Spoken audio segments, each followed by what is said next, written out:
الفاتحہ۔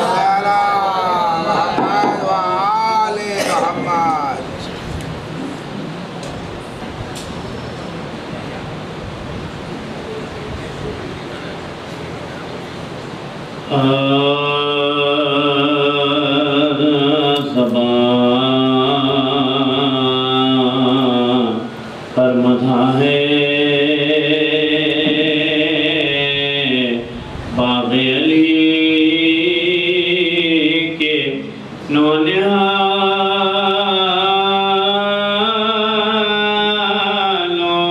نونہالوں کی گلستان سے نہیں کمل سے نہ گلستان سے نہیں کمل سے نہ دکھا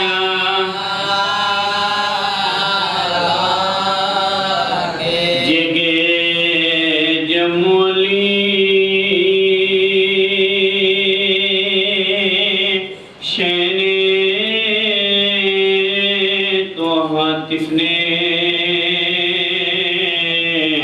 کہاں رو کر یہی بستی کی فاطمہ یہی بستی کی فاطمہ کے نونہال درے خیمہ پا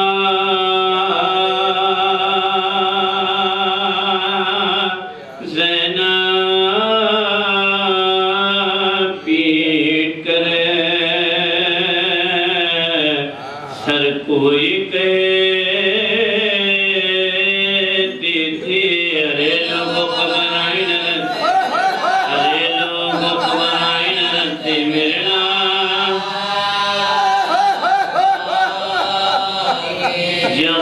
جماعتاں ذکر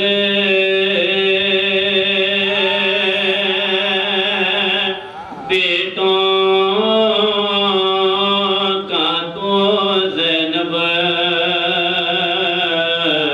رو کے کہتی تھی خدا بخشے بھی کیا عمر تھی خدا بخشے بھی کیا عمر تھی ننوان کمر کس کر علی اکبر نے جب شملہ رکھا سر پر بلائے اٹھ کے لیلی مانے گنگر بلائے اٹھ کے لیلی مانے گنگر والے پاں گرے جب شاہ گھوڑے سے ندا آئی حاطف کی زمین جھاڑی گیا فاطمہ زمین جھاڑی گیا فاطمہ زہرا کے ماں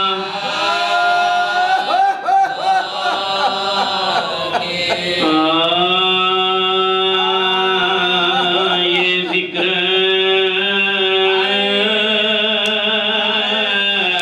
ابھی تھا کہ صدا رونے کی آئی دروازے سے بنیا آواز سنائی لوٹی گئی ہے پھوپھیا ماں کی کمائی مارے گئے دو تن کے گرے روتے ہوئے عباس بھی ہمراہ گئے ہیں غلہ چڑھانے کے لیے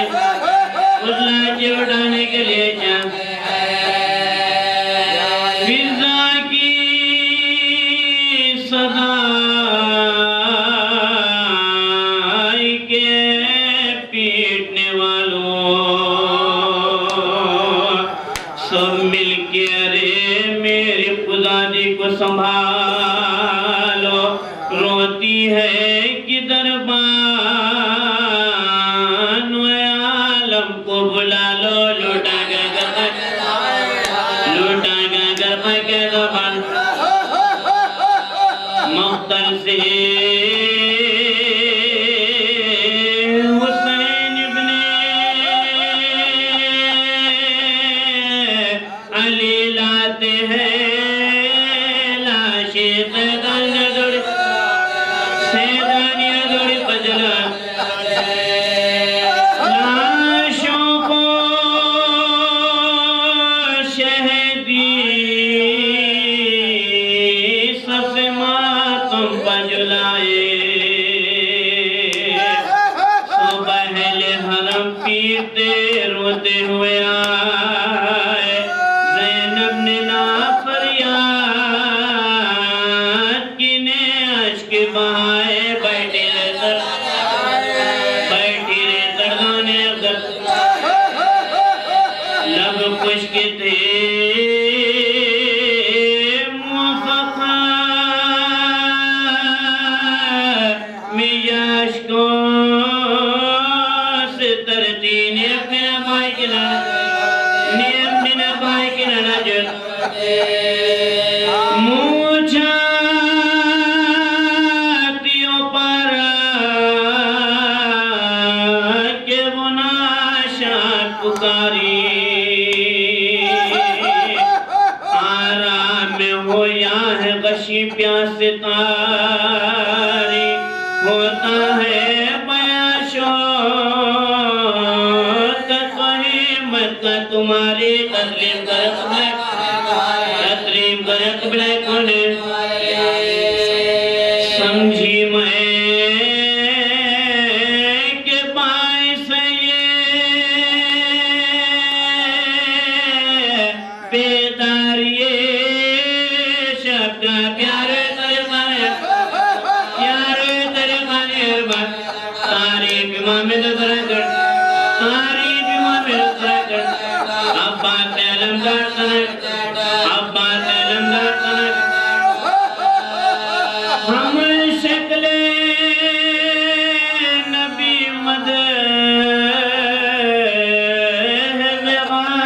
کرتے اٹھو سب لوگ ناٹنے کا گلا کرتے آقا سے مصیبت میں جدا ہو نہیں جاتے ستے گئے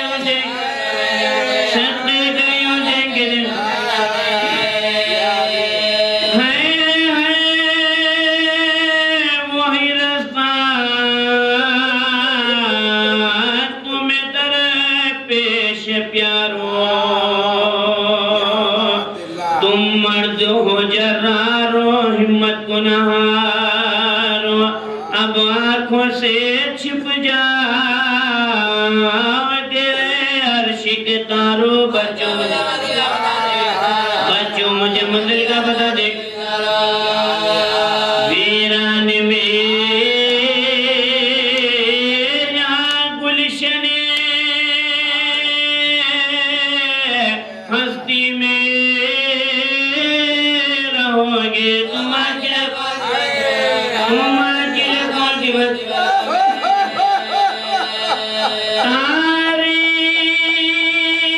تاریخ میں واری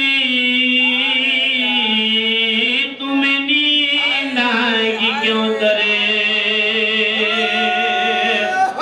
شب ہوگی تو بچوں کوئی ماں پائے گی کیوں کر ماں درد لے بیٹا کو سمجھ جائے گی کیوں کرے وہاں تک میں رونے کے لگا جائے نکلوں جو تجاسس میں تو بے جان نہیں ماری ماں میں پتہ رکھلے مقتل میں قیامت کا ہوگا مقتل میں قیامت کا ہوگا ماتت تم قمر کا دن تم کو تمام آج کہاں ہوگا بتا دو بہتر ترجمہ تو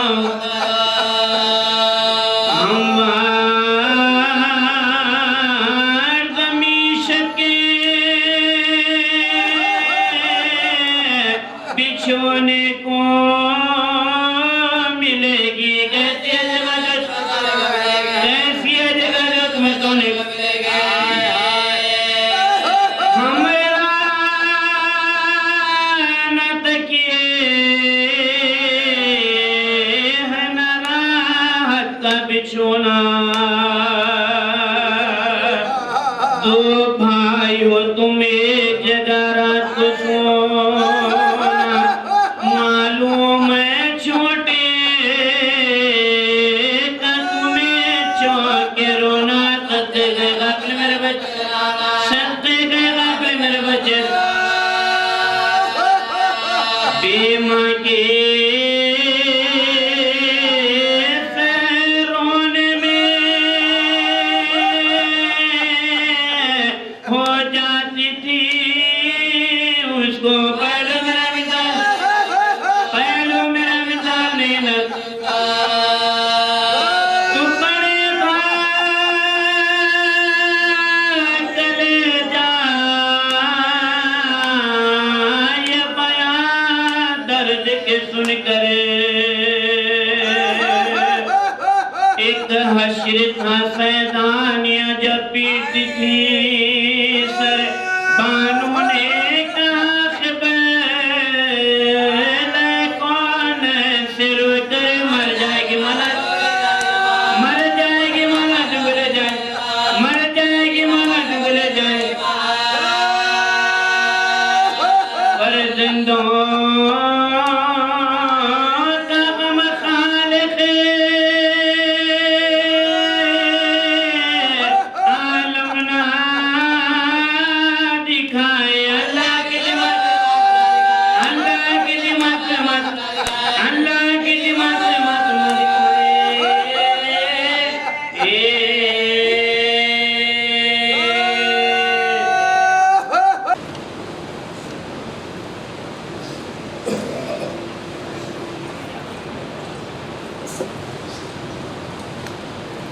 رحم الله من قرأ الفاتحة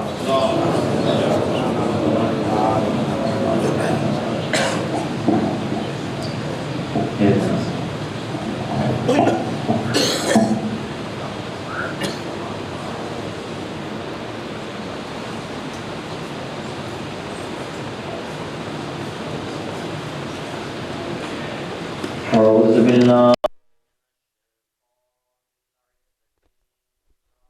ولا قوة إلا بالله العلي العظيم بسم الله الرحمن الرحيم الحمد لله رب العالمين بار الخلائق أجمعين والصلاة والسلام على أشرف الأنبياء والمرسلين صاحب الحوض والكوثر والطاج والمخبر والخطبة والمنبر والوجه الأنور والقد الأقمر والجبين الأزهر والحسب الأزهر والنسب الأشهر النبي الأمي المكي المدني القرشي الحاشمي الأبتعي البتي الطهاوي العجازي العربي الرسول المزدد المصطفى الأمجد المحمود الأحمد مولانا مولى الكونين جد الحسن والحسين بالقاسم محمد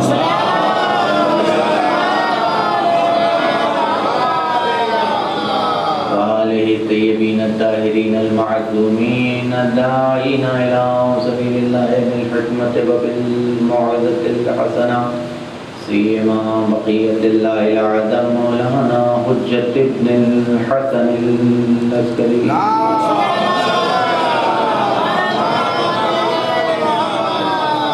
أما بعد فقد قال الله تعالى وتبارك في القرآن المجيد وفرقانه الحميد وقال نريد أن نمن على الذين استضعفوا في الأرض ونجعلهم أئمة ونجعلهم الوارثين. ایک سوال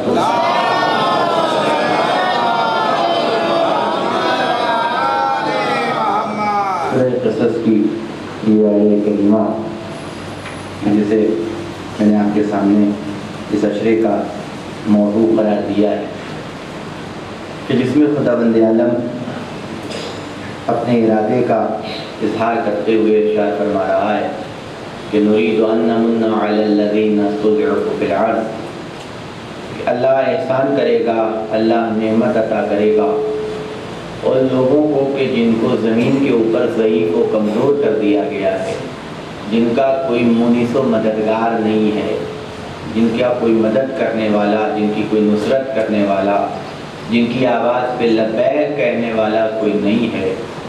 نجعلہم ائمۃ، تو یاد رکھنا کہ ہم انہیں امام بنا دیں گے. ونجعلہم الوارثین، اور خالی امامت نہیں عطا کریں گے بلکہ وراثت بھی عطا کریں گے.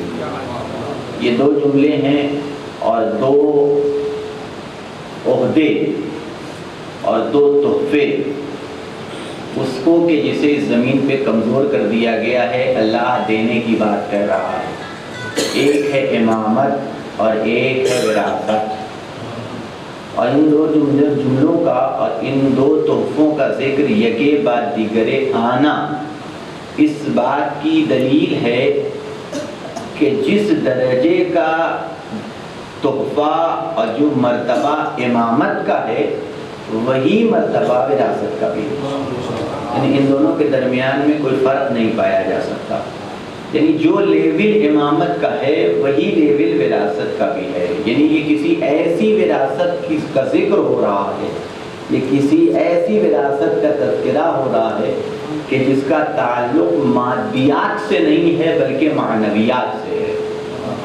اور کیجیے گا یہ کوئی مادی شے نہیں ہے کہ جس کا اللہ اسے وارث بنا دے گا، بلکہ یہ کوئی معنوی چیز ہے، یہ کوئی معنوی وراثت ہے کہ جس کا انتقال ہوگا اللہ کی طرف سے اس مرد کی طرف، انسان کی طرف کہ جسے ضعیف کیا گیا ہے. امامت بھی عطا کرے گا اور وراثت بھی عطا کرے گا.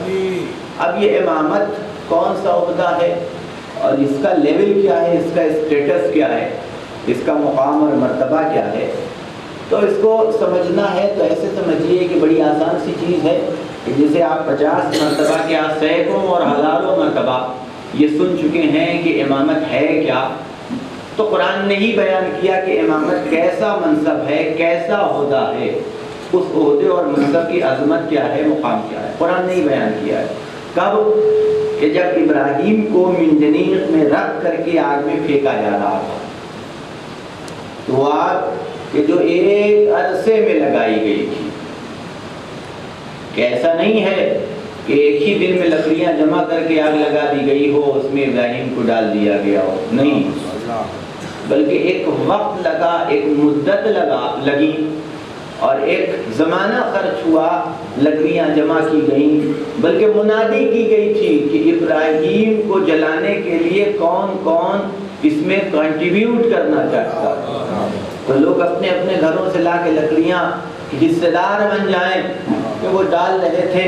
اور ایک اندازہ نہیں ہے تاریخ میں کہ وہ کتنے حصے میں وہ آگ لگائی گئی. بہرحال اسی بات سے اندازہ لگایا جا سکتا ہے کہ جب آگ لگ گئی اور ابراہیم کو پھینکا جانے والا مسئلہ ہوا کہ پھینکا جائے، ابراہیم کو ڈالا جائے، تو سب سے بڑا مسئلہ یہ ہوا کہ ڈالا جائے تو کیسے ڈالا جائے. اس لیے کہ جو ڈالنے جائے گا وہ خود جل جائے گا. یعنی اتنی بڑی آگ ابراہیم کے لیے لگائی گئی تھی. اور کیجیے گا، اور جب وہ لگا دی گئی تو بہرحال دیکھیے اچھے کاموں میں شیطان کبھی مشورہ نہیں دیتا، لیکن غلط کاموں میں بغیر مانگے ہوئے دیتا. اور کیجیے گا میں کیا کر رہا، لیکن اس میں پہچاننے والی بھی بات ہے، اس لیے کہ شیطان کبھی اپنی شکل میں نہیں آتا. پرابلم یہی ہوتی ہے، شیطان کبھی بھی اپنی شکل میں نہیں آتا. اپنی شکل میں آ جائے تو پہچان لیا جائے گا. اپنی شکل میں آ جائے بھئی، وہ اگر اپنی شکل میں صورت میں آ جائے تو ہم اور آپ اس کی بات یہ کہہ کے آئے کہ میں شیطان ہوں. غور کیجیے گا، دیکھیے ہر جملے کے پیچھے کوئی نہ کوئی بات پوشیدہ وہ آپ کے ذہنوں میں پہنچ جائے یہی کافی ہے کہ وہ کبھی یہ کہہ کے نہیں آتا کہ میں شیطان ہوں. اگر وہ یہ کہہ کے آ جائے میں شیطان ہوں تو آپ کاہے کو ماننے لگے. وہ کبھی بھی شیطان بن کے نہیں آتا, وہ کبھی بھی بہکانے والا بن کے نہیں آتا, وہ کبھی بھی فسادی بن کے نہیں آتا, وہ ہمیشہ اصلاح کرنے والا بن کے آتا ہے. اچھا آپ کہیں گے یہ آپ کہاں سے فرما رہے, تو میں نہیں فرما رہا ہوں, یہ اللہ میاں فرما رہے ہیں, میں نہیں فرما رہا ہوں, یہ تو خدا فرما رہا ہے. اذا قیل لهم لا تفسدوا فی الارض قالوا انما نحن مصلحون. کہ بہت سے ایسے بھی ہیں کہ اچھا یہ بات یاد رکھیے گا, یہ کافر کی پہچان نہیں ہے, یہ منافق کی پہچان ہے. غور کیجیے گا, اذا قیل لهم لا تفسدوا فی الارض قالوا انما نحن مصلحون. کہ جب ان سے کہا جاتا ہے زمین پہ فساد کیوں پھیلا رہے ہو, تو وہ جواب دیتے ہیں ہم فساد کہاں پھیلا رہے ہیں, ہم تو اصلاح کر رہے ہیں. ہر فسادی اصلاح کے اور اصلاح کرنے والے کے لباس میں آتا ہے. اسی لیے کہا جاتا ہے کہ لباس سے کبھی دھوکہ مت کھائیے, بلکہ اس کے اندر کے آدمی کو پہچاننے کی کوشش کیجیے کہ آیا حق رکھتا تھا بھی لباس کا کہ نہیں. توجہ رکھیے گا. اور یہ وہ زمانہ ہے کہ جس زمانے میں خاص طور سے کسی کی بات کے اوپر بھی بھروسہ کرنا آسان کام نہیں, اور کرنا بھی نہیں چاہیے جب تک کہ اسے حق و باطل کی کسوٹی پہ پرکھ نہ لیا جائے. یہ وہ زمانہ آ گیا ہے کہ جس میں یہ بعد میں دیکھا جائے کہ کون کہہ رہا ہے, پہلے دیکھا جائے کہ کیا کہہ رہا ہے. یہ دیکھنا پڑے گا, ورنہ دھوکہ کھانے کے چانسز زیادہ ہے. کہ جب ہم نے, اور جب یہ یاد رکھیے گا کہ جب بھی انسان یہ دیکھنے سے پہلے کہ کیا کہہ رہا ہے یہ دیکھ لیتا ہے کہ کون کہہ رہا ہے, اسی کا نام ہے شخصیت پرستی, کہ جس کی اسلام ہرگز اجازت نہیں دیتا. صلوات پڑھیں محمد والے.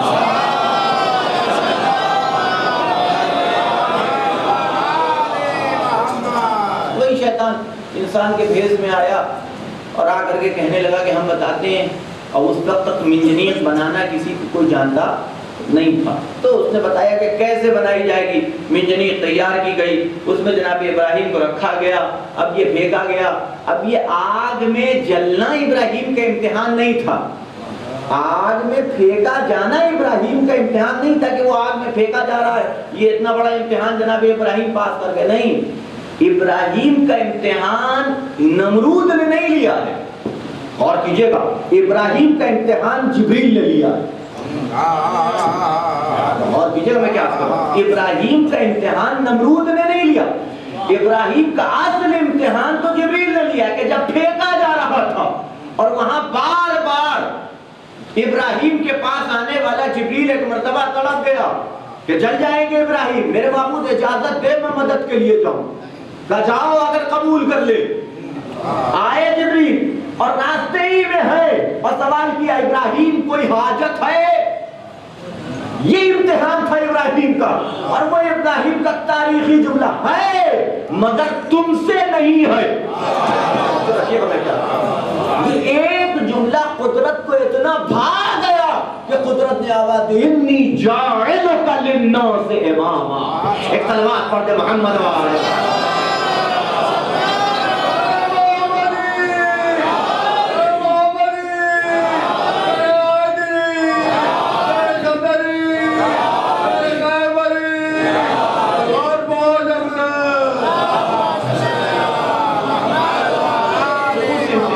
کامیابی تھی ابراہیم کی کہ جس کی بنیاد پہ اللہ نے امامت عطا کی. جبریل مدد کرنے کے لیے آیا, کوئی ایسا نہیں کہ جو اللہ کا دشمن ہو, نہیں, جبریل خود آئے تھے.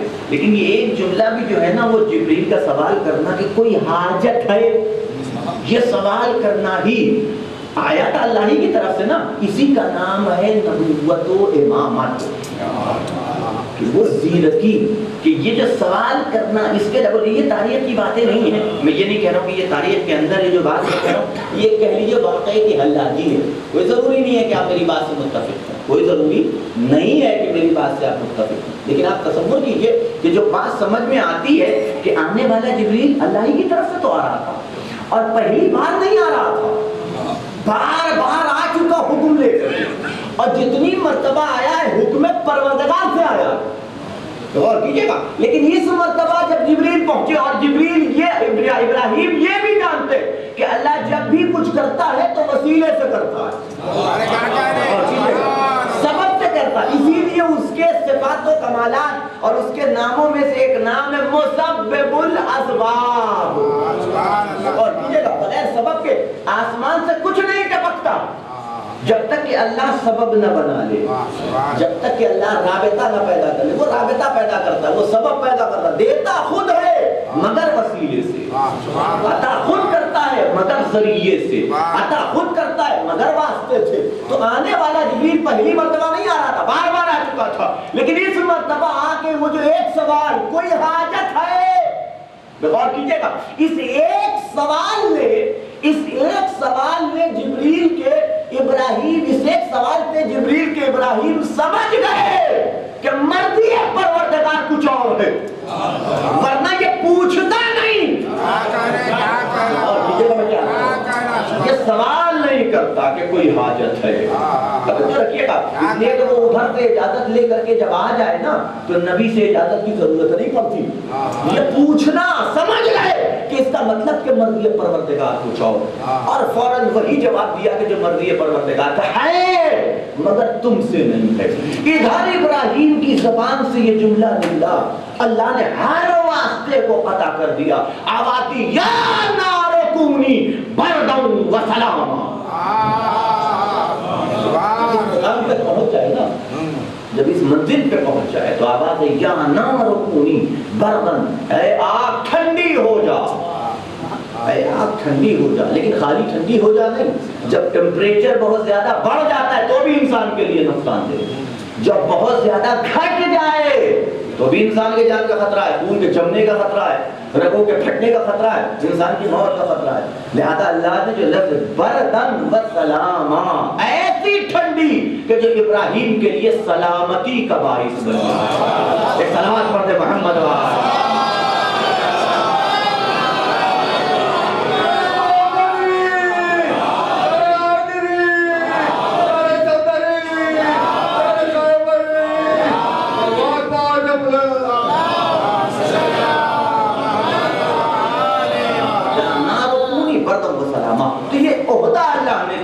کون سا عہدہ دیا؟ امامہ, انی جاعلک للناس اماما, کہ ہم نے تمہیں لوگوں کا امام بنا دیا. یہ ایک امتحان میں ابراہیم کی کامیابی اور ابراہیم کو لوگوں کا امام بنا دیا گیا. عجیب بات یہ تھی کہ اس سے پہلے 3 عہدے ابراہیم کو مل چکے تھے, لیکن کسی عہدے کے ملنے کے بعد جناب ابراہیم نے اللہ کی بارگاہ میں مزید کا سوال نہیں کیا. غور کیجئے گا, اللہ نے نبوت عطا کی, ابراہیم نے نہیں کہا وَمِن ذُرِّيَّتِي, کہ میری ذریت, میری اولاد اس تک پہنچے گی کہ نہیں پہنچے گی. اللہ نے رسالت عطا کی, ابراہیم نے نہیں کہا کہ وَمِن ذُرِّيَّتِي, کہ میرے معبود میری ذریت, کیا اس تک یہ عہدہ پہنچے گا؟ نہیں. اللہ نے اولو العزمی عطا کی, ابراہیم نے نہیں کہا وَمِن ذُرِّيَّتِي, میرے معبود میری ذریت کو ملے گی, اولو العزمی کے نہیں ملے گی. اللہ نے خلت عطا کی, لیکن ابراہیم نے نہیں کہا کہ میرے معبود میرے بعد میری ذریت میں کوئی طرح خلیل بنے گا کہ نہیں بنے گا. لیکن اللہ نے ادھر کا انی جاعلک للناس اماما, کہ ہم نے تمہیں لوگوں کا امام بنایا ہے. خدا نے جناب ابراہیم نے فوراً دست دعا بدل کیا, وَمِن ذُرِّيَّتِي, میرے معبود کیا یہ امامت میری ذات تک محدود رہے گی یا آگے بڑھے گی؟ بے اللہ کا جواب آیا, لا ینال عہد الظالمین, کہ میرا عہدہ ظالموں تک نہیں پہنچتا. حالانکہ اسے منفی لوگ لیتے ہیں لوگ, نہیں, اس کا یہ مطلب ہرگز نہیں ہے. یہ اللہ یہ کہہ رہا ہے کہ تمہاری ذریت تک نہیں پہنچے گی. لا ینال عہد الظالمین, میرا عہدہ ظالموں تک, یعنی یہ اللہ نہیں کہہ رہا کہ تمہاری جتنی ذریت ہوگی سب ظالم ہوگی.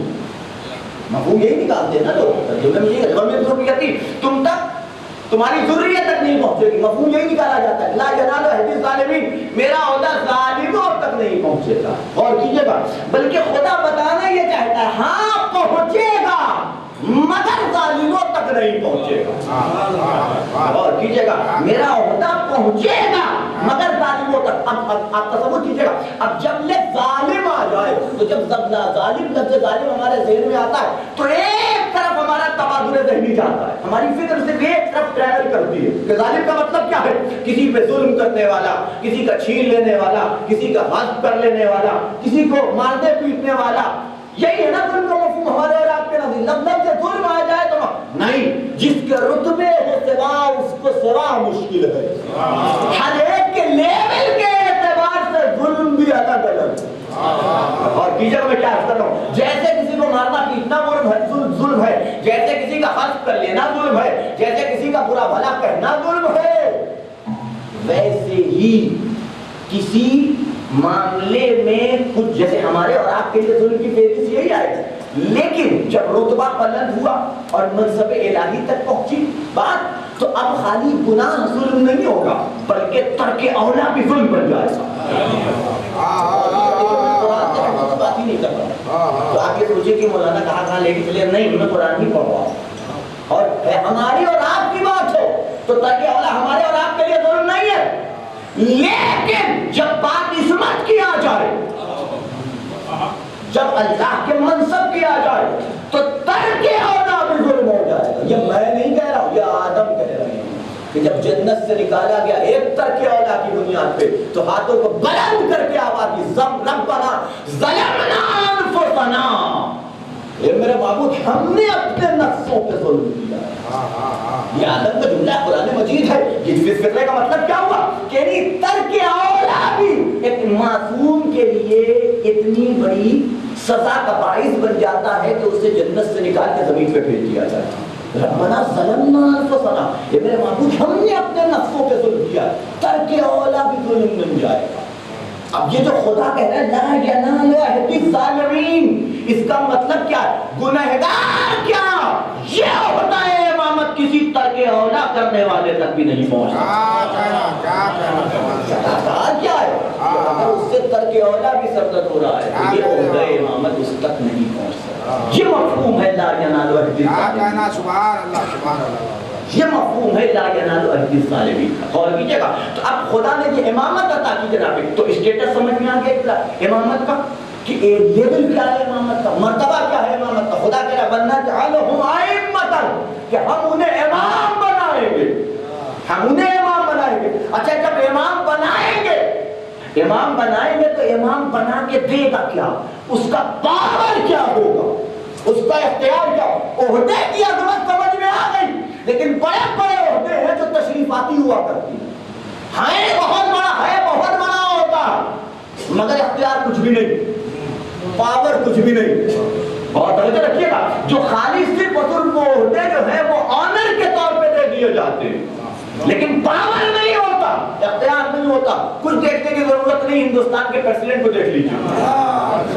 اور کیجیے گا تو کچھ عہدے ایسے ہوتے ہیں کہ جہاں عہدہ ہوتا ہے، منصب ہوتا ہے، پوسٹ ہوتی ہے، بٹ پاور نہیں ہوتا، اختیار نہیں ہوتا. تو کیا کوئی ایسا ہے کہ جو آنر والا عہدہ ہے کہ اللہ انہیں امام بنا دے گا؟ پاور کیا ہے؟ اب اللہ پاور بنا رہا ہے.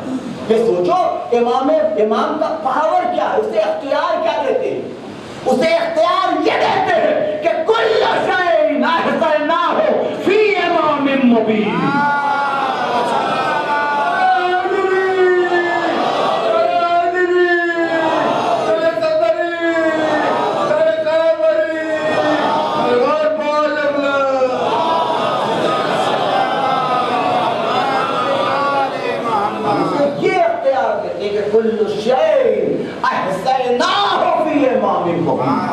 جب ہم کسی کو امام منتخب کرتے ہیں، کسی کا انتخاب امام کے عنوان سے کرتے ہیں تو ہر شے کا حصہ اس کی ذات میں کر دیتے ہیں. ہر شے کا، کل شیء، یعنی کوئی شے، جب لفظ شے کہا جائے نا، جب لفظ شے کہا جائے، یہ لفظ شے وجود پہ دلالت کرتا ہے. یعنی جب بھی یہ لفظ شے بولا جائے گا نا تو وجود کے لیے بولا جائے گا. ہر وہ چیز کے جو وجود رکھتی ہو، مرئی ہو چاہے غیر مرئی، توجہ رکھیے گا، دکھائی دینے والی ہو چاہے نہ دکھائی دینے والی. توجہ رکھیے گا، ہم انہیں اپنے حواس خمسہ سے، اس 5 سینس سے درک کر سکتے ہو چاہے نہ درک کر سکتے ہو. جب لفظ شے بولا جائے تو اس لفظ شے کا اطلاق ہر چیز پہ ہوگا. کہ جو مخلوق پروردگار کہ جسے اللہ نے وجود عطا کیا ہے. خدا کہہ رہا ہے کل شیء، ہر شے کا احساء ہم نے امام مبین میں کر دیا. یعنی وجود امام وہ ہے کہ جہاں ہر شے کا احساء، خالی میں علم بات ہی نہیں کہہ رہا ہوں، اس لیے کہ علم ہونا بھی اختیار ہونے کی دلیل نہیں ہے. سمجھنے والی تھوڑی سی باریک ہے. اگر میں اپنی بات کو کسی شے کا علم ہونا اس پہ پاور، اس پہ اختیار رکھنے کی دلیل نہیں ہوتا. اور کیجیے گا علم الگ ہے، اختیار الگ ہے. اور جب علم اختیار کے ساتھ آتا ہے تب ولایت بنتی ہے. جب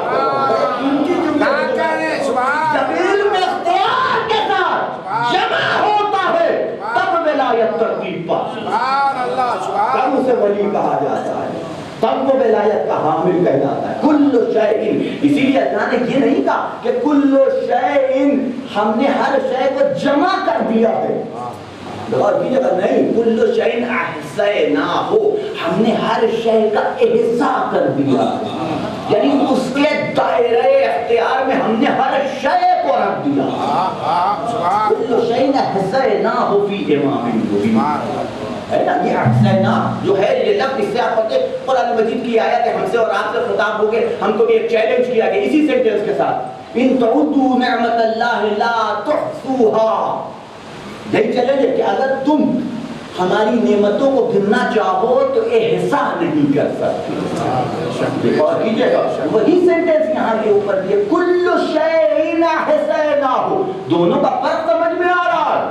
اب دونوں آیتوں کو ملائیے تو اپنے اور امام کے درمیان میں فرق سمجھ میں آ جائے گا.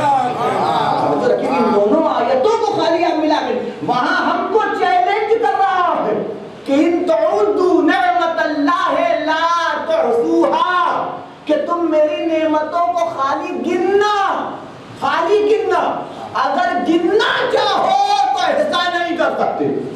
ہم کو چیلنج، اختیار کی بات نہیں ہے، خالی اگر تم میری نعمتوں کو کاؤنٹ کرنا چاہو تو کاؤنٹ نہیں کر سکتے. تو تم میری نعمتوں کو کاؤنٹ نہیں کرتے، وہ میری نعمتوں پہ اختیار رکھنے والا.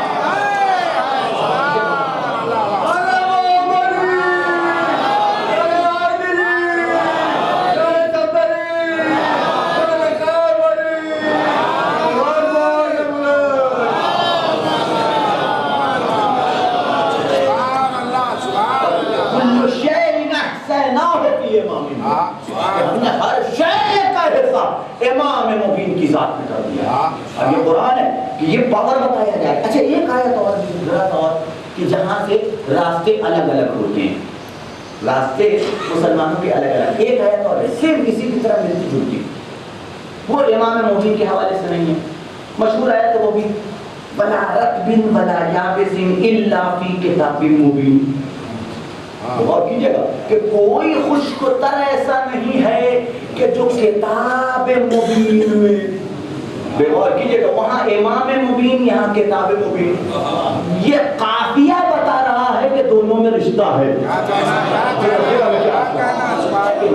یہ شعر مکمل ہی ہوتا ہے اس وقت کہ جب ردیف، مطلع اس وقت مکمل ہی ہوتا ہے کہ جب ردیف کی بھی تکرار ہو جائے اور قافیے کی بھی تکرار ہو جائے. اور کیجئے گا کہ کل شیء احصیناہ فی امام مبین. اور یہاں کہا جا رہا ہے ولا رطب ولا یابس الا فی کتاب مبین. مصرع برابر کا ہے کہ نہیں؟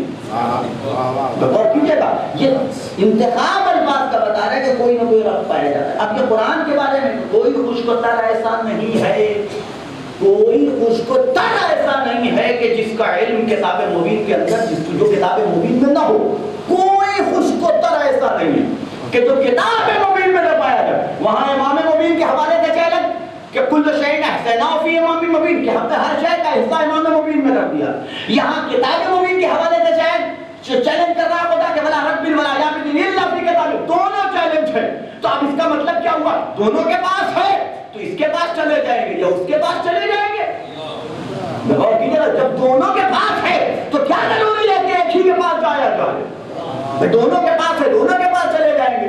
من کرے گا، دل کرے گا تو کتاب مبین، دل کرے گا تو امام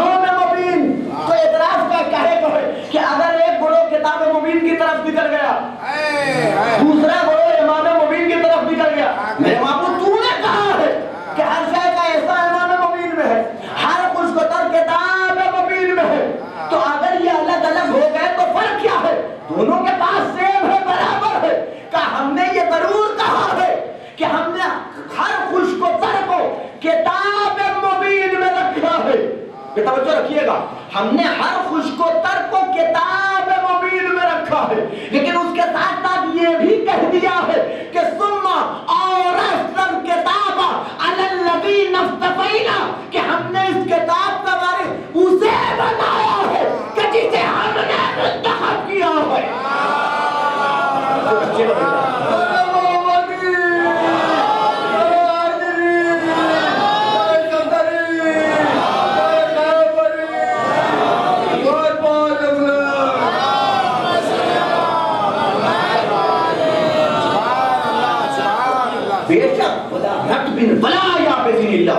کوئی خوش قطر نہیں ہے کہ جو کتاب مبین کے پاس نہ پایا جائے، نہ ہو اس کے ہے، مگر اپنی حیثیت تو دیکھو اور اللہ کی کتاب کا مرتبہ بھی تو دیکھو۔ اور کیجئے گا کہ ہم نے رکھا یہی وجہ ہے کہ جب سوال ہوا تو یہ نہیں کہا گیا کہ جا کے قرآن سے پوچھ لو، یہ نہیں کہا گیا، بلکہ جب سوال ہوا اور جب مسئلہ پیش آیا تو خود قرآن نے کہا فَاسْأَلُوا أَهْلَ الذِّكْرِ، ہم سے نہ پوچھو، ہمارے جانکار سے پوچھو۔ اطلاعات میں محمد والا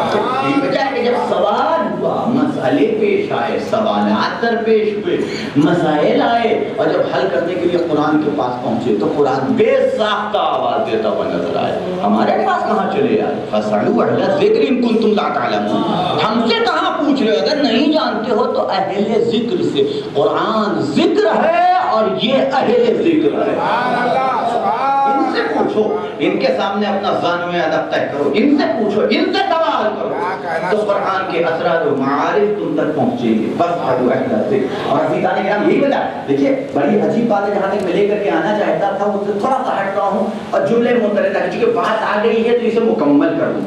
آپ غور کیجیے گا کہ قرآن کل شیء احصیناہ فی امام مبین، ہم نے ہر شے کا احصاء امام مبین میں کر دیا، اور پھر اس کے بعد کتاب کیا کہہ رہا ہے کتاب مبین کے بارے میں کہ بلا رقم بلا یابس باللہ، دونوں برابر تھے۔ نبی نے بھی ایک دم کلیئر کر دیا کہ کبھی تقابل کرنے کی کوشش نہ کرنا، اگر دو سیڑھی اوپر ممبر مل جائے تو اوپر بیٹھ کے بھی اپنی حد میں رہنا، اور کیجیے گا تقابل کرنے نہ رہنا۔ اسی لیے ایک طرف قرآن نے بات کی کہ دونوں کا لیول برابر رکھا، دوسری طرف نبی نے بھی کہہ دیا انی تعرض فیکم الثقلین، تو میں تمہارے درمیان دو گرا قدم سیدھے چھوڑ کے جا رہا ہوں، ایک ہمارے اہل بیت ہیں اور ایک قرآن، ثقلین، دو قیمتی دو وزنی چیزیں تمہارے حوالے کر کے جا رہا ہوں، دونوں برابر کی، لن یفترق حتی یرد علی الحوض، یہ دونوں ایک دوسرے سے جدا نہیں ہو سکتی جب تک کہ میرے پاس حوض کوثر پہ نہ پہنچ جائیں، دونوں برابر کی ہیں۔ لیکن عجیب بات یہ کہ بہرحال وہ کتاب ہے، وہ کتاب دونوں برابر کی ہیں، بتا رب بلایا، ہر کچھ کو قرآن میں موجود ہے، یہاں کل شیء احصیناہ فی امام مبین۔ لیکن عجیب بات یہ کہ جب بھی کوئی مسئلہ پیش ہوتا ہے نا تو خدا خود کتاب کو آگے نہیں کرتا بلکہ امام کو آگے کرتا، بلکہ علم کتاب رکھنے والے کو آگے کرتا۔ اب وہ کہ جب نبی نے اعلان رسالت کیا کہ قولوا لا الہ الا اللہ تفلحوا، کہو لا الہ الا اللہ فلاح پا جاؤ گے، جیسے ہی نبی نے اعلان کیا تو لوگ کہنے لگے وَيَقُولُ الَّذِينَ كَفَرُوا لَسْتَ مُرْسَلًا، آپ رسول نہیں ہیں، ادھر اعلان رسالت ادھر سے انکار رسالت کہ آپ رسول نہیں، آپ میسنجر نہیں، آپ اللہ کی جانب سے آنے والے پیغمبر نہیں، حاضر نہیں، ہم تسلیم نہیں کرتے۔ نبی رنجیدہ ہوئے، نبی محزون ہوئے، اور ادھر خداوند عالم نے فوراً سہارا دیا کہ رنجیدہ ہونے کی ضرورت نہیں ہے، محزون ہونے کی ضرورت نہیں ہے، کب ہم سے کہیے تمہاری گواہی چاہیے، کب میں نے تم سے اپنا گواہ بنایا، کب ہمیں تمہاری گواہی کی ضرورت کیا؟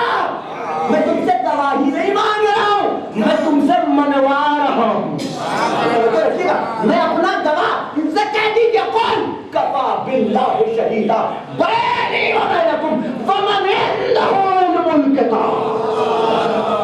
توجہ رکھیے گا، خدا نے یہ نہیں کہا کہ اللہ کافی ہے تمہاری گواہی کے لیے اور کتاب کافی ہے، یہ نہیں کہا کہ اللہ کافی ہے اور کتاب کافی ہے. خدا یہ کب کہہ رہا ہے؟ بہتر کہہ سکتا تھا کہ نہیں کہہ سکتا تھا. قرآن کا مطلب قرآن معجزہ پیغمبر ہے نا. ایجاد پیغمبر کا نام ہے قرآن. خدا کہہ سکتا تھا کہ میں گواہ ہوں اور کتاب گواہ ہے. اور اگر یہ کہہ دیتا تو ایک ہی گواہ رہتے, دو بن ہی نہیں سکتے, کیونکہ اللہ گواہ ہے اور کتاب بھی اللہ کی ہے. لیکن آپ اپنے گواہ میں اپنا رشتہ لا سکتے ہیں, نہیں لا سکتے نا. تو اللہ کافی ہے لیکن کتاب نہیں. ومن عنده علم الکتاب, وہ کافی ہے کہ جو صاحب علم کتاب ہے. ذکر کو مقابلے میں نہیں لایا گیا, اہل ذکر کو لایا, عالم علم کتاب کو لے کر کے آیا کہ اللہ کافی ہے اور وہ کافی ہے کہ جو صاحب علم کتاب ہے. اور عجیب بات یہ ہے کہ لایا بھی کب جا رہا ہے. یہ بات میں عرض کروں کہ تفسیر سے متعلق ہے, پتہ نوجوانوں تک بھی بات پہنچ جائے. عجیب بات یہ کہ دیکھیے یہ علم کتاب, اب ابھی وراثت کی بات آئے گی, میں اس کو تھوڑا سا بچ کے نکل رہا ہوں تاکہ وراثت کی گفتگو ایک جگہ پہ ہو. اگر میں اسے یہاں بیان کرنے لگا نا تو تھوڑا سا مسئلہ ہو جائے, پھر آگے کے مسائل حل کرنا مشکل ہو جائے, اور اسے ریپیٹ میں کرنے والا نہیں دوبارہ. تو اسی لیے میں تھوڑا سا بچ کے نکل رہا ہوں. اور کیجیے گا, اللہ کہہ رہا ہے میں کافی ہوں اور صاحب علم کتاب. بے شک ولا رب ولا لا بسم اللہ, کوئی کچھ کو تب نہیں جو کتاب میں مبین نہ پایا جائے. لیکن جب گواہی کی بات آئے گی, جب سوال کی بات آئے گی, جب مسائل کے حل کی بات ہوگی, تو یہ امام مبین حل کرے گا کتاب مبین سے ہی. مسئلہ حل کتاب مبین اور امام مبین کے ملنے ہی پہ ہوگا. اور کیجیے گا میں کیا عرض کر رہا ہوں. اور یہ تاریخ ہے, اب اٹھا کر کے جو قضایا ہے امیر المومنین اٹھا کے اسے دیکھ ڈالیے. میں کئی عدد بیان کر چکا, اسے بیان نہیں کرنا چاہتا. پھنستے تھے, حسبنا کہہ کے بھی پھنستے تھے. اچھا عجیب بات دیکھیے, دیکھیے بات آئی کہ میں عجیب بات دیکھیے. خدا نے کیا کہا, کفا باللہ شہیدا. کفا باللہ, ابھی اس آیت کے ذریعے ایک جملہ کہہ دوں تاکہ بات مکمل. کفا باللہ شہیدا, اللہ کافی ہے, اللہ کافی ہے آپ کی گواہی کے لیے. اللہ کافی ہے, یہ جملہ اللہ نے رکھا ہے. کفا کے معنی ہوتے کافی ہونا, اللہ کافی ہے. یہ لفظ اللہ نے کیوں رکھی؟ خدا بھی جانتا تھا کہ تم مائک لگا لگا کے چلاؤ گے کہ اللہ کافی ہے, اللہ کافی ہے. ہم بھی وہی لفظ رکھ دیتے, بے شک اللہ کافی ہے. لیکن ایک اور ہے کہ جس کے بغیر اللہ کی کفایت تم تک پہنچنے والی نہیں. وہی لفظ اللہ نے رکھ دی. کفا باللہ شہیدا, کہ اللہ کافی ہے, اللہ کافی ہے. کاہے کے لیے کافی ہے؟ محمد کی رسالت کی گواہی کے لیے. اور وہ کافی ہے کہ جو صاحب علم کتاب ہے. اس کا مطلب کیا ہوا؟ اس کا مطلب یہ ہوا کہ ساری دنیا اگر محمد رسول اللہ کہے تو محمد کا بنتا کچھ نہیں ہے. اور کیجیے گا میں کیا عرض کر رہا ہوں. اور اگر ساری دنیا محمد الرسول اللہ نہ کہے تو محمد کا بگڑتا کچھ نہیں. اس لیے کہ جو محمد کے لیے کافی ہے وہ تو علی ہے.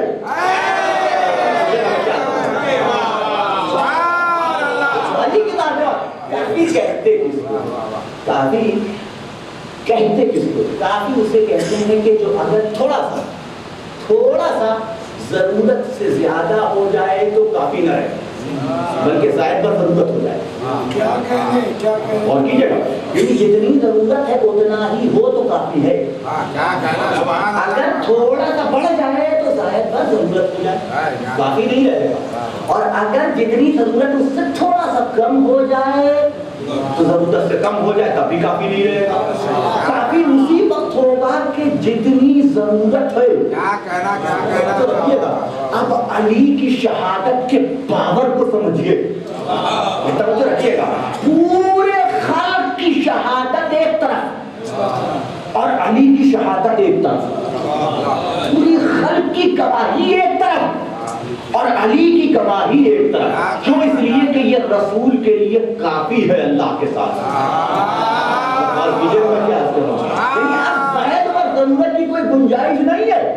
اب زائد پر ضرورت کی کوئی, اور عجیب بات دیکھیے گا, یہ اشہد ان محمد رسول اللہ کا فقرہ یہ جو زبان سے ادا ہو رہا ہے نا، لیکن ان دونوں کا لیول بھی الگ الگ ہے. مسلمان بھی کہ قرآن کی پھر آیت سنیے گا، کفا باللہ شہیدا، اللہ کافی ہے، ومن عندہ علم الکتاب، وہ کافی ہے. کاہے کے لیے کافی ہے؟ آپ کی نبوت کی گواہی کے لیے. پھر تو دوہرا رہا ہوں، اللہ کافی ہے آپ کی نبوت کی گواہی کے لیے، اور وہ کافی ہے آپ کی نبوت کی گواہی کے لیے جو صاحب علم کتاب ہے. کاہے کے لیے کافی ہے؟ نبوت کی گواہی کے لیے. توجہ رکھیے گا میں کیا کر رہا ہوں، نبوت کی گواہی کے لیے. اور آپ جانتے ہیں کہ گواہی سنا کے نہیں دیکھی جاتی. اور کیجیے گا، گواہ وہ نہیں بن سکتا کہ جس نے سنا ہو، گواہ وہ بنے گا کہ جس نے دیکھا ہو. بات سے گفتگو کر رہا ہوں. اور یہ گواہ وہ نہیں بنے گا کہ جس نے سنا ہو. اور الگ میں آپ کا مقدمہ پیش ہو جائے اور آپ وکیل صاحب کو لے کر کے جائیے، وکیل صاحب سے جج پوچھے کہ آپ کا گواہ کہاں ہے، ایک صاحب کو کھڑا کر دیے، یہ میرے گواہ ہیں. اور جج پوچھے بتائیے یہ مرڈر جو ہے آپ کے، کہنے میں نے میرے سامنے نہیں ہوا تھا، میں نے سنا تھا. تو جو گواہ دینے آئے ہیں، گواہی دینے، وہ تو جیل میں جائیں گے. وکیل صاحب کا لائسنس رد ہو سکتا ہے. اور کیجیے گا، لیکن گواہ کبھی سنا سنایا نہیں ہوتا. گواہ وہی بنتا ہے کہ جو چشم دید ہو. اور کیجیے گا میں کیا آپ کر رہا ہوں، گواہ وہی بنے گا کہ جو چشم دید ہو، اسی کی گواہی ایکسپٹڈ ہے، اسی کی گواہی قبول ہوگی کہ جس نے اپنی آنکھوں سے ہوتے ہوئے معاشرے کو دیکھا ہو. خدا کہہ رہا ہے کفا باللہ شہیدا، اللہ گواہی کے لیے کافی ہے، کیونکہ وہ نبی بنانے والا ہے. اور ایک ایسا بھی تھا کہ جب نبوت دی جا رہی تھی وہ گواہ دیکھ کے بن رہا. اس دونوں کے فرق کو ساری دنیا بھی لا الہ الا اللہ محمد رسول اللہ کہہ رہی ہے. ساری دنیا کا ہر مسلمان محمد الرسول اللہ کہہ رہا، علی بھی محمد الرسول اللہ کہہ رہے ہیں. یہ توجہ رکھیے گا، ساری دنیا بھی اشہد ان محمد الرسول اللہ کہہ، ہم گواہی دیتے ہیں کہ محمد اللہ کے رسول ہے. اور علی بھی کہہ رہے ہیں اشہد ان محمد الرسول اللہ، میں گواہی دیتا ہوں کہ محمد اللہ. دونوں الفاظ برابر کے ہیں لیکن برابر کا نہیں ہے. دونوں الفاظ برابر کے ہیں لیکن لیول برابر کا نہیں ہے. سارے مسلمان اگر اشہد ان محمد رسول اللہ کہے تو یہ جملہ کہنے سے ان کا اسلام ثابت ہوتا ہے، محمد کی گواہی نہیں. اگر ساری دنیا کے مسلمان اشہد ان محمد رسول اللہ کہے تو ان کے ایمان کا پتہ چلتا ہے، ان کے اسلام کا ثبوت ملتا ہے. لیکن اگر علی کہے اشہد ان محمد رسول اللہ، اس سے علی کا ایمان نہیں، محمد کی نبوت کی گواہی ملتی ہے.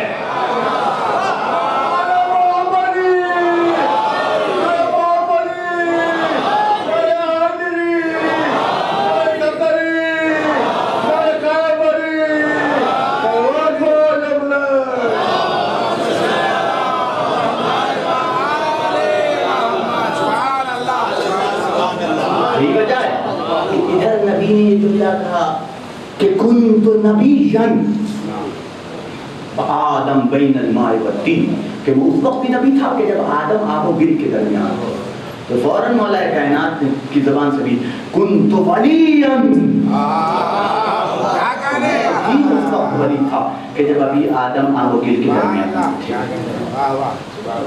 گواہی کا معاملہ ہے کہ کفا باللہ شہیدا. اب میں اپنی بات کی طرف پھر واپس کروں.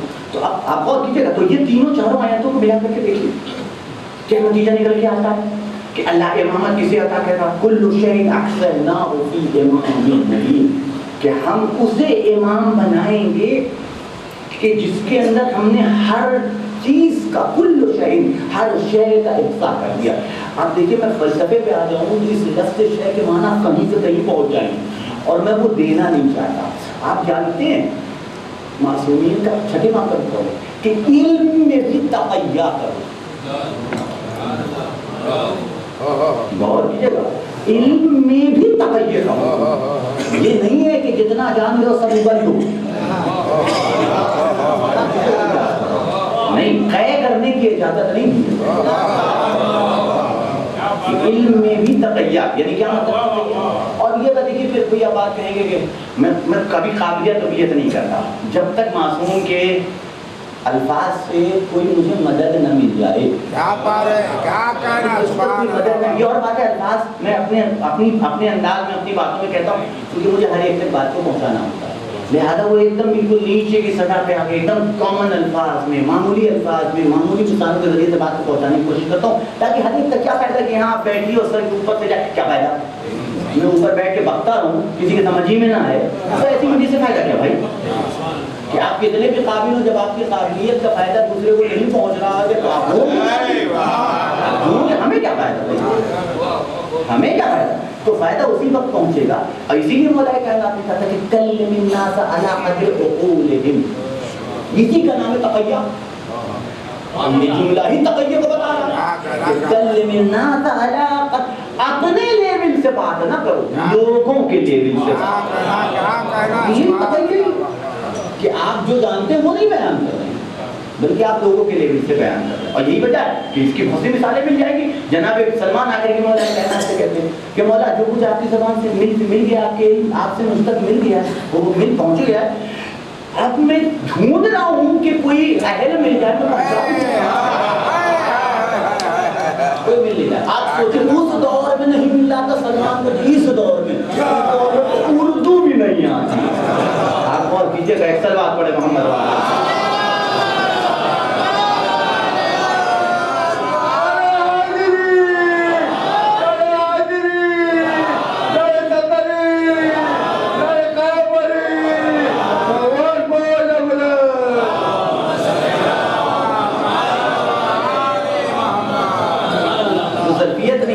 کا پیمانہ چھلکتا ہے تو سیدھے سیدھے مسحری بن جاتے.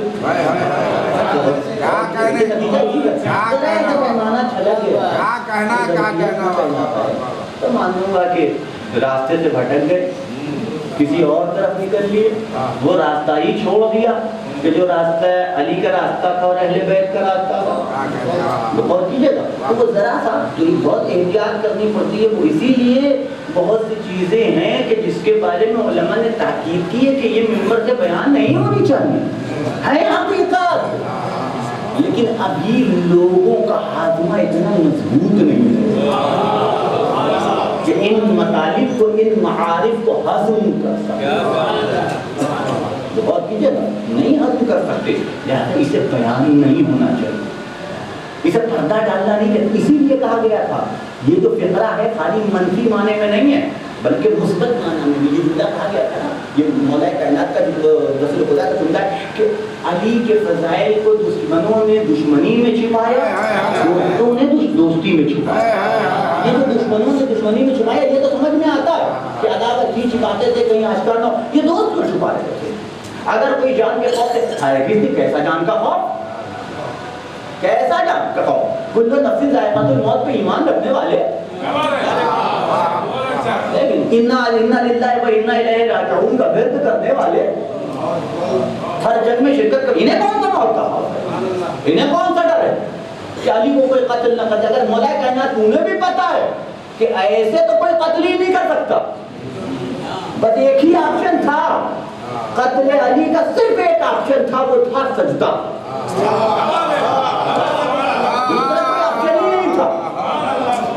علی کو قتل کرنے کے لیے دوسرا کوئی پیچھے سے بھی نہیں حملہ کر سکتا تھا. مولا کائنات کا قول ہے، موجود ہے، تاریخ میں اٹھا کے دیکھ ڈالیے کہ جتنے زخم کھائیں آگے کو کھائیں، پیچھے ایک بھی زخم نہیں ہے، تو کوئی پیچھے سے بھی حملہ نہیں کر سکتا تھا. اب خالی اس کا یہ مطلب نہیں ہے کہ مولا کائنات بھاگتے نہیں تھے اس لیے پیچھے نہیں، ایسا نہیں ہے. کوئی ضروری بھی پیچھے سے بھی تو نہیں، کسی میں اتنی جرات نہیں تھی کہ جیسے آگے تلوار چلتی تھی تو دشمن بھی پیچھے. رسول کے بارے سے کے حوالے سے کہ نبی آگے جیسے دیکھتے تھے، ہے نا.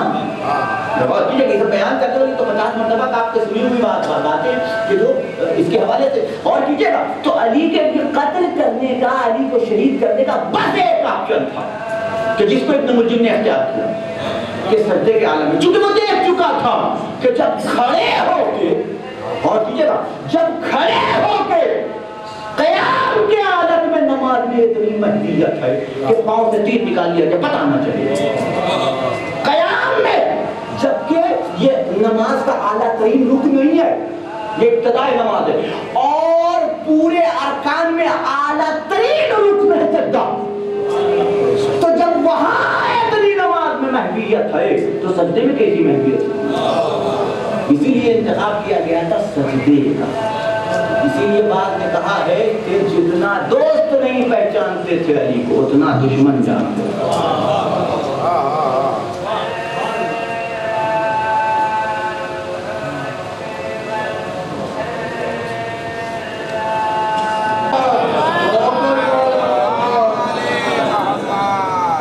یہ بات اچھی طریقے سے دشمن جانتا تھا کہ کس وقت علی پہ حملہ کیا جا سکتا ہے اور کس وقت علی کو شہید کیا۔ اسی لیے انتخاب کیا کہ مسجد میں سجدے کی حالت کا، جہاں نماز میں محبیت اپنی انتہا کو، خضوع و خشوع اپنے کمال کو پہنچا ہوا ہوتا ہے، اس موقع کا انتخاب کیا گیا علی بن ابی طالب کے ساتھ۔ ورنہ میدان میں وہ اچھی طریقے سے جانتے تھے۔ کمال تھا مولا کائنات کا، آپ سنتے رہتے ہیں، جانتے رہتے ہیں کہ خالی مولا کائنات نہیں، رسول سے لے کر کے 11ویں تک اور 12واں آئے گا اس تک کبھی اپنی طرف سے پہل نہیں کی ہے کسی جنگ۔ یہ روایت میں ہے کہ نہیں کہ کبھی کسی جنگ کی پہل نہیں ہوئی۔ اگر دشمن سامنے آیا تو پہلے کہا گیا تو اپنی حسرتیں نکال، حملہ کر سکتا ہے کر لے، جب اس نے حملہ کر لیا تب ادھر سے حملہ ہوگا، ورنہ پہل آپ کو نہیں دکھائی دے۔ ایک دن ایک رات حسین نے عبادت کو وہ جنگ کو ڈالا تھا، دوسری صبح بھی حملہ کرنے کی اجازت نہیں تھی، جب ادھر سے حملہ ہو گیا ہے اب اور بھی جگہ کبھی نہیں کیا۔ یہ ضرور مثلا ہمارے یہاں بھی کہتے ہیں نوجوان، بہت سے لوگ کہتے بھی ہیں کہ اگر جنگ جیتنی ہے، اگر کسی سے لڑائی جیتنا ہے تو پہلے مار دو۔ بہت چیزیں کہا جاتا ہے نہیں کہا کہ اگر جیتنا ہے لڑکوں سے پوچھے گا وہ بتائیں گے، یا جنہوں نے جوانی میں جھگڑا کیا ہوگا کہ پہلے جو مار دیتا ہے وہ جیت جاتا ہے۔ اور کیجیے گا آپ یقین مانیے، اب یہ جملہ دے رہا ہوں اس کو یاد رکھیے گا کہ جو پہلے حملہ کرتا ہے اس سے بڑا تو بزدل نہیں ہوتا۔ جو پہلے حملہ کرتا ہے، جو پہلے ہاتھ چلاتا ہے اس سے بڑا کوئی بزدل نہیں۔ کیوں؟ اس لیے کہ پہلے ہاتھ انسان دو ہی صورت میں چلاتا ہے، پہلے ہاتھ دو ہی صورت میں چلاتا ہے، یا تو اس کو اپنی طاقت پہ یقین نہیں ہوتا یا دوسرے کی طاقت کا اندازہ نہیں ہوتا۔ یہ دو ہی کنڈیشن ہے کہ جب انسان ہاتھ پہلے چلاتا ہے، یا تو اپنی طاقت پہ یقین نہیں ہے یا دوسرے کی طاقت پہ اندازہ نہیں ہے، لہذا وہ پہلے اٹیک کرتا ہے دھوکے سے۔ غور کیجیے گا، لیکن جسے اپنی طاقت پہ یقین ہو اور دوسرے کی طاقت کی اوقات پتہ ہو، وہ کہتا ہے تم پہلے حسرتیں نکال لو۔ یہی عنوان ہے اہل بیت کا کہ کبھی پہلے حملہ کرتے ہوئے نظر نہیں آئیں گے۔ بس میں نے بات کو ختم کر دیا اور آگے آپ میرے گفتگو اختتام سے قریب ہو گئے، انشاءاللہ کل سے مسلسل ہوگی بات کو۔ تو یہ ہے وہ معاملہ کہ جہاں تک میں لے کر کے آنا چاہتا تھا، گفتگو میری اختتام کی منزلوں پہ سے قریب ہو کہ اہل بیت کا معاملہ یہی ہے کہ آج 4 محرم کی تاریخ ہے، کتنی تیزی سے دن بیت رہا، لیکن یقین مانیے آج یہ تیزی سے بیت رہا۔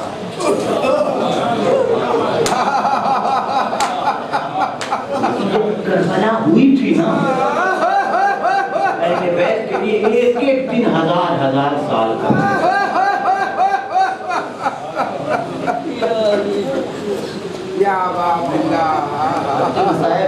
محرم میں رفت مصائب کے لیے کسی چیز کی ضرورت نہیں پڑتی، اور حسین کا نام ہی کربلا کا یہ رفت مصائب ہے۔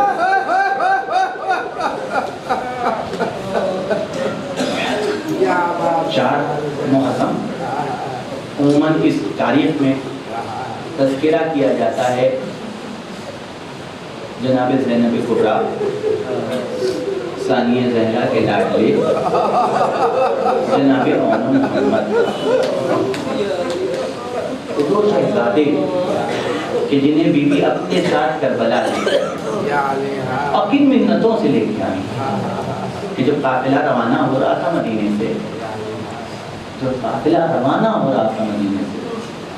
اور بی بی امام حسین کے پاس آ کے کہتی ہیں میں تمہیں اکیلا نہیں چھوڑوں گی، تم جہاں جاؤ گے میں تمہارے ساتھ جاؤں گا۔ اور امام نے کہا کہ میں تمہیں کیسے لے جا سکتا ہوں؟ تمہارے شوہر عبداللہ زندہ ہیں، جب تک وہ نہ اجازت دے۔ درد دیکھیے، یہ بھی ایک درد ہے، یہ ایک سبق حسین میں ہے۔ گفتگو ہمارے گھر اور آپ کے گھر کی عورتوں کی نہیں ہے، ثانیہ زہرا کی ہے، زینب کبریٰ کی ہے، علی ابن ابی طالب کی بیٹی کی ہے، کہ جس کو یہ لقب ملا ہے ثانیہ زہرا، لقب پا جانا یہ بہت بڑی بات ہے۔ آپ اس لقب کی کوئی محبت میں لیا ہوا لقب نہیں ہے، ثانیہ زہرا، ثانیہ زہرا یعنی دوسری فاطمہ کا نام ہے، اور فاطمہ بننا کسی معمولی عورت کی بات نہیں تھی۔ اور اس سے علی حسین کہے تمہارے شوہر زندہ ہیں، جب تک وہ نہ اجازت دے میں تمہیں نہیں لے جا سکتا۔ اختیار رکھتا ہے، اختیار رکھتا ہے امام، لیکن اس کے باوجود یہ درد ہے ہمارے اور آپ کے لیے کہ جب تک وہ نہ اجازت دے میں تمہیں اپنے ہمراہ نہیں لے جا سکتا۔ آئیں آ کر کے گھر میں بیٹھ گئے، عبداللہ سامنے بیٹھے ہوئے مریض ہیں، بیٹھے ہوئے، اے عبداللہ حق کی قسم کھا کے کہو کہ جب سے شادی ہوئی ہے زندگی میں کیا زینب نے کبھی تم سے کوئی فرمائش کی ہے؟ کیا کبھی تم سے کچھ مانگا ہے؟ کبھی کسی چیز کی تمنا ظاہر کی ہے؟ جناب عبداللہ نے آبادی بیوی کیسی بات ہے کرنی؟ بعض جملے میں مانتا ہوں تاریخ میں نہیں ہے، لیکن تصور کے نظام میں محسوس کیا جا سکتے ہیں، اسے سمجھا جا سکتا ہے، تاریخ میں نہیں ملے گا۔ پہلی بات کلیئر کر رہا ہوں، لیکن ممبر پہ بیٹھا ہوں کہ ایک ذمہ داری ہر انسان کی بنتی ہے کہ یہاں سے جو بھی بولا جائے وہ سچ بولا جائے، صحیح بولا جائے۔ بعض جملے تاریخ میں نہیں ملیں گے، تاریخ کے صفحات میں، لیکن تصور سے محسوس کیا جا سکتا ہے۔ اور جو پرانے علماء تو وہ اسی احتیاط سے کہتے بھی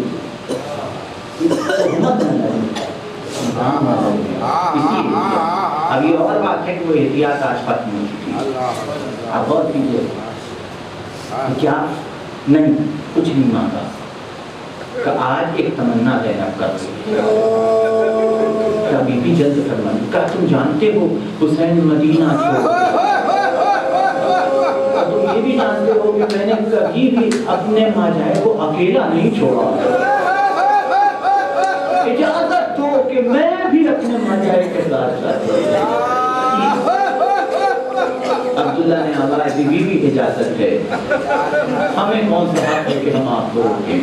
آپ فاطمہ زہرا کی لاڈلی ہیں، آپ علی کی بیٹی ہیں، آپ حسین کی بہن ہیں، اجازت ملی، آئیں خوشی خوشی خبر دی کہ اجازت ملی، قافلہ تیار ہوا۔ اب جو تیار ہوا اور یہ قافلہ کچھ ہی دور گیا ہوگا کہ تب خبر دی، امام حسین تک خبر پہنچی کہ قافلے کو روک دیا جائے، کیونکہ عبداللہ ملنے آنا چاہتے ہیں، ملاقات کے لیے آنا چاہتے ہیں۔ جیسے ہی یہ خبر زینب کبریٰ کے خیمے میں پہنچی، کلیجے کو تھام کے بیٹھ گئی، کہیں ایسا نہ ہو کہ عبداللہ کا ارادہ بدل گیا، کہیں ایسا نہ ہو کہ مجھے عبداللہ واپس لے کے چلے گئے۔ آئے امام کے پاس کہ مولا اجازت دیجئے کہ میں اپنی زوجہ سے دو کلام گفتگو کر سکوں۔ ایک طرف سے اون سہارا دیے ہوئے تھے، ایک طرف سے عبداللہ سہارا، محمد سہارا دیے ہوئے تھے، اس طریقے سے لے کر کے، چونکہ مریض تھے، لے کر کے آئے، جناب زینب کے کی محمل کے پاس پہنچے، پردے کو ہٹایا گیا، سلام و جواب ہوا، پھر اس کے بعد ایک مرتبہ جناب زینب نے شاید سوالیہ نگاہوں سے جناب عبداللہ کو دیکھا ہو کہ کہیں ایسا نہ ہو کہ یہ مجھے واپس کرنے کو چاہے۔ اور میں نے خطیب سے سنا ہوا جملہ ہے، میں نے کہیں دیکھا نہیں، البتہ یہ سنا ضرور ہے کہ ایک مرتبہ بی بی نے یہ فقرہ کہا، یہ فقرہ کہا، اے عبداللہ یہ سمجھ لو کہ اگر تم مجھے حکم دو گے واپس جانے کے لیے تو میں منع تو نہیں کر سکتی، لیکن اتنا سمجھ لینا کہ میرا جسم واپس جائے گا۔ کہا نہیں بیوی، مجھ میں مجال ہے کہ میں آپ کو روک سکوں، لیکن مجھے یاد آیا کہ میں اگر صحت مند ہوتا تو میں خود جنگ میں شرکت کرتا، میں خود اپنے مولا کی مدد کرتا.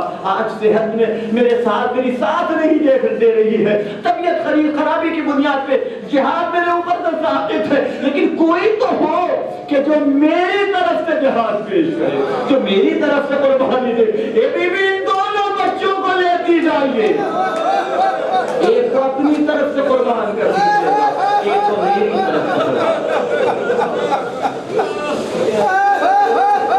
یہ دونوں بچے کہ جو جوانی کی تکلیف میں قدم رکھ چکے تھے.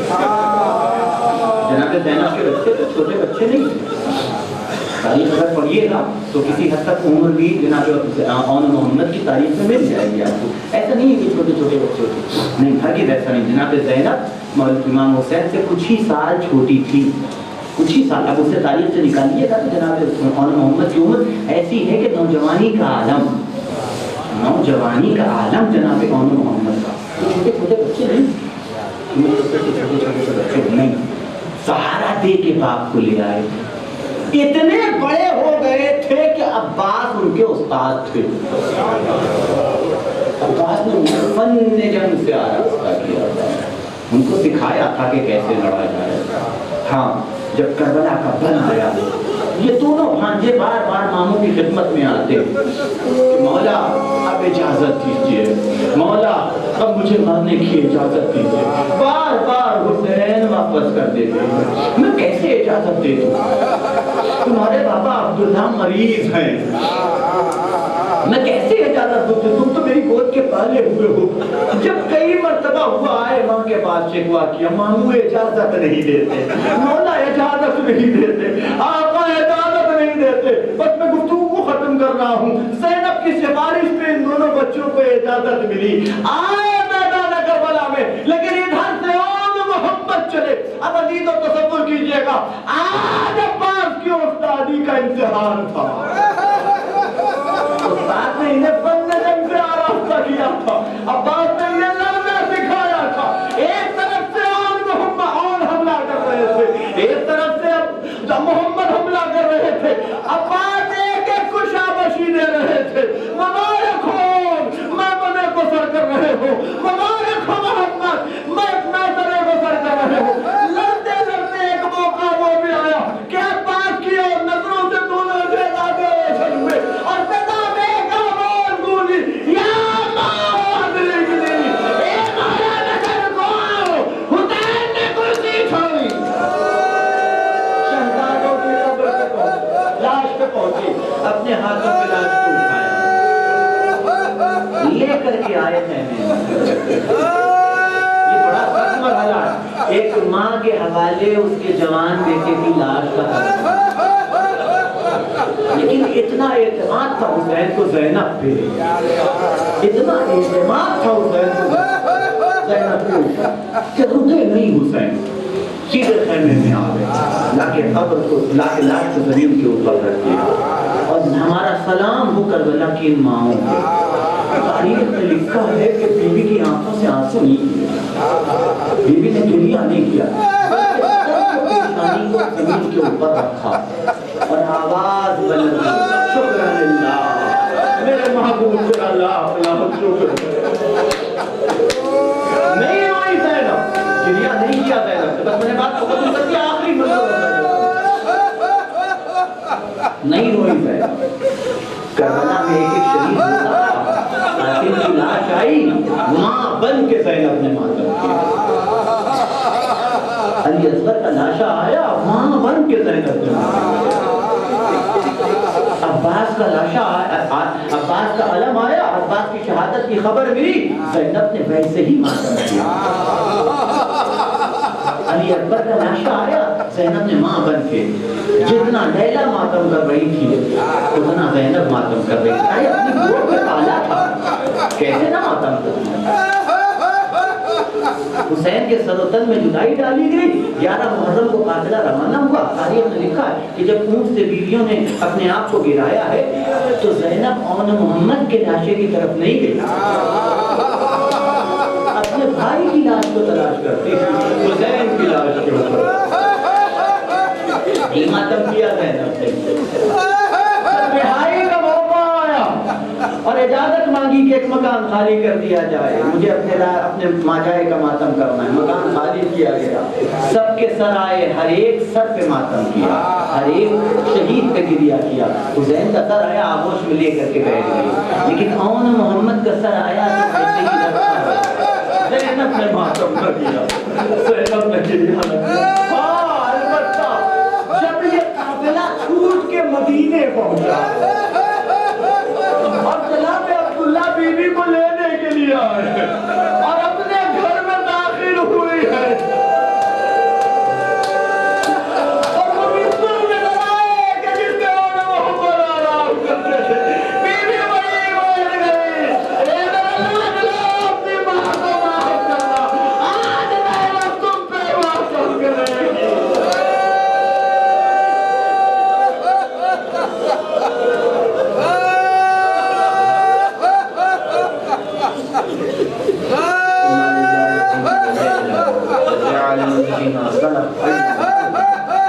اللهم بحق محمد ما أنت المحمود وبحق علي ما أنت الأعلى وبحق فاطمة وأنت فاطر السماوات وبحق الحسن ما أنت المحسن وبحق الحسين ما أنت قديم الإحسان وبحق أئمة التسعة الطاهرين من ذرية الحسين عليه السلام. ربنا تقبل منا إنك أنت السميع العليم. ربنا آتنا في الدنيا حسنة وفي الآخرة حسنة وقنا عذاب النار. رب زدني علما ويقينا وألحقني بالصالحين. اللهم لن قتلك الحسين.